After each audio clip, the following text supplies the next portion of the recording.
It's a culmination of STEM learning throughout the year. Science Rocks is next.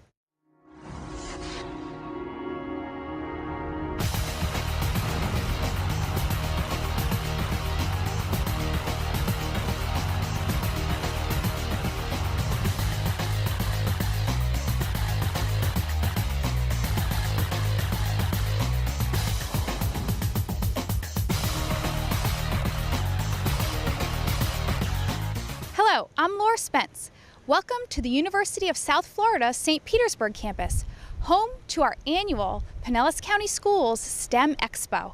Nice! That was very elegant.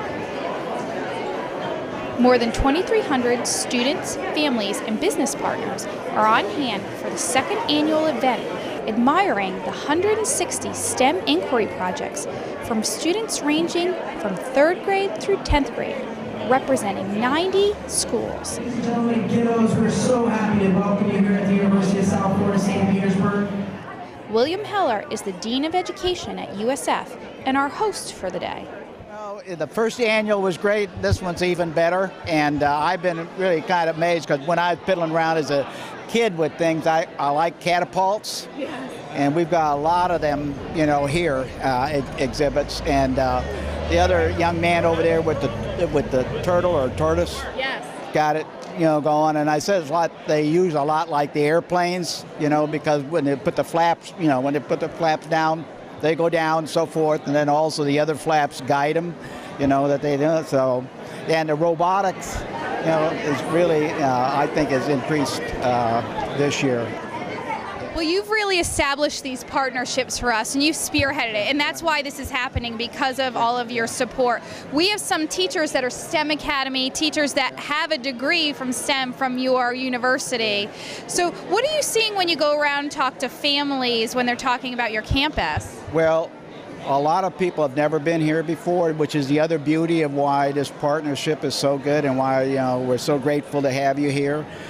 Because a lot of the families have never been to this campus and they've never really been to St. Pete. I think some of them, you know, just talking to a group from Dunedin, and they hadn't been down here. And so now when they see the campus, and we got some of the kids here, you know, I want to come here. They telling their mom, you know, I want to come here. So, and I want to get to see the campus, but, you know, hopefully, you know, some of them will come here. For the first time at the STEM Expo, high school students exhibited their expertise in STEM. The CATCOM program at Lakewood is home to many outstanding students, especially in the field of robotics. So Nikhil, you made it a point that you wanted to come to our STEM Expo to showcase what you're doing. Can you explain what you have here? This is a sensor bot. If you see, you have all those sensors. At the very front is an ultrasonic sensor. There's a light sensors, variable resistance sensor, encoders on the wheels. What it is designed to do is autonomous control. You can program it and it'll run on its own. And we had limit switches on there too, so if it ever ran into a wall, it would back up and go the opposite way. And at our school, what we have is every 6 weeks we have a challenge, and we built this robot for the challenge. So the challenge that 6 weeks was a laser tag type of deal. So this sensor right here, the buttons on the back shoot light, and we shot light, and this was the light sensor. So you were trying to hit other robots at their light sensor, and they would spin out and die off. But the majority of these students represent the 160 after-school STEM academies in middle and elementary schools around the district. The one that we chose for our inquiry project was one that was actually a toothpick bridge, and we knew that our kids love getting into hands-on activities, so when we suggested that idea, they jumped all over it.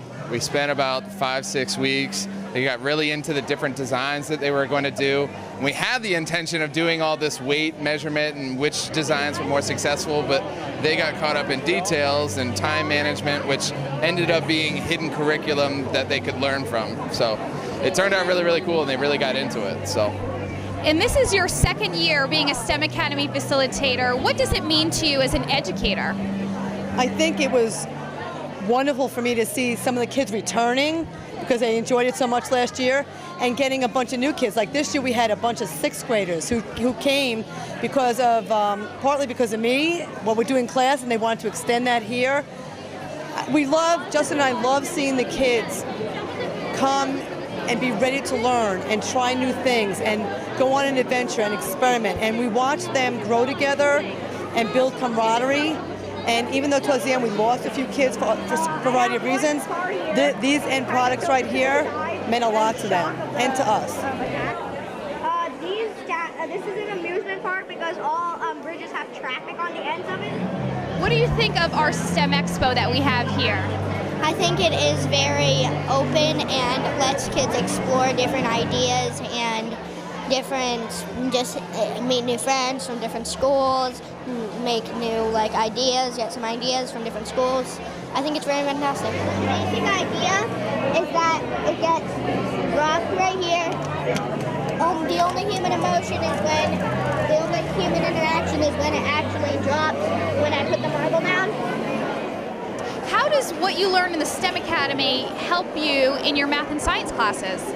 It helps us by showing us always redesign. We learn something new every day, such as always redesign, Yes. or never give up, or when you're working on a problem like math, science, always just keep working until you know you have it.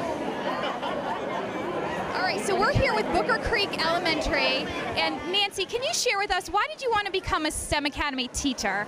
I think science, technology, engineering, and math are the future. The kids need it. Without it, we're not going to go anywhere. So, and look at the excitement that you can tell by the smiles on their faces. So ladies, share with me, what inquiry project did you work on? We worked with the Sunny Zone solar powered cars. We did the solar powered cars, and this is one of them right here. And so explain to us, how does this work? So you put it up to the light, it has to be a really sunny day, and then it can move forwards really fast. And then if you switch these wires around, it can go backwards. And what did you learn from creating a solar car? I learned that there can be many ways of doing one car and doing different things with it. And so, Ms. Mizuraka, this would not be possible without a partnership. Yes. So can you talk about that partnership? Absolutely. I wrote a grant to Bright House. I'm very grateful to them. Without that, we would not have been able to do this inquiry project. So we're so grateful to Bright House. That's the plankton. The STEM Expo is also an opportunity for our business partners to connect with the families of our STEM Academy students, like Susan Jewell from Bright House Networks. Susan, we want to thank you for being a vendor here at the STEM Expo. What does it mean with your partnership with Pinellas County Schools? Well, this is just a great way for us to get the word out about our exciting initiatives that we have. We have the STEM Bright Ideas coming up again in the new school year, and I've just been so impressed with the turnout, and I walked through the different displays, and the kids are just amazing. It's just such a worthwhile initiative, and we appreciate it. So we're working closely with you because you've funded several of our STEM inquiry projects, and we want to continue that next year. But you did mention there are some things that Bright House is doing for STEM. Can you talk about those for next year? Yes, we actually have the Bright Ideas STEM for Youth coming up again. It's kind of like a Shark Tank theme, if you will, and it's for 14 years and up. And students have the opportunity to show us their STEM initiative or idea. If students are selected from that program, what would be their next steps? They would go before a panel of judges, and they would have the opportunity to actually talk about their invention, and from there they can actually have their idea marketed and actually see it come to life, and maybe one day be out on the shelves for people to purchase. And the families of these students are very impressed. So, is this your first time at our STEM Expo? Yes, it is. What are your thoughts about it? I actually think it's very interesting that all the schools get together and do this for the kids, and it gives them time to experiment and to have their hands on. So I think it's really interesting. What did your daughter work on with her STEM board? She worked on they actually have a garden at their school, so they made a gazebo. It's a peace gazebo, so it's actually really nice. And she's very excited about it. She's like, Mom, we made a gazebo. Are we gonna go to the expo? So I was like, what expo? So yeah, she told us about it, and it's actually, you know, we made it down here because we could as a family, and it's actually real nice because this is our first time here for this, so it's nice. This is a wonderful partnership between the University of South Florida and Pinellas County Schools, and we're already beginning to work on next year's expo. But first, we'll be back here on this campus for our Summer Tips Camp. We'll show you some highlights from last year's program, plus our STEM Academy students are on campus during a solar groundbreaking celebration. We'll tell you more about that as Science Rocks rolls on.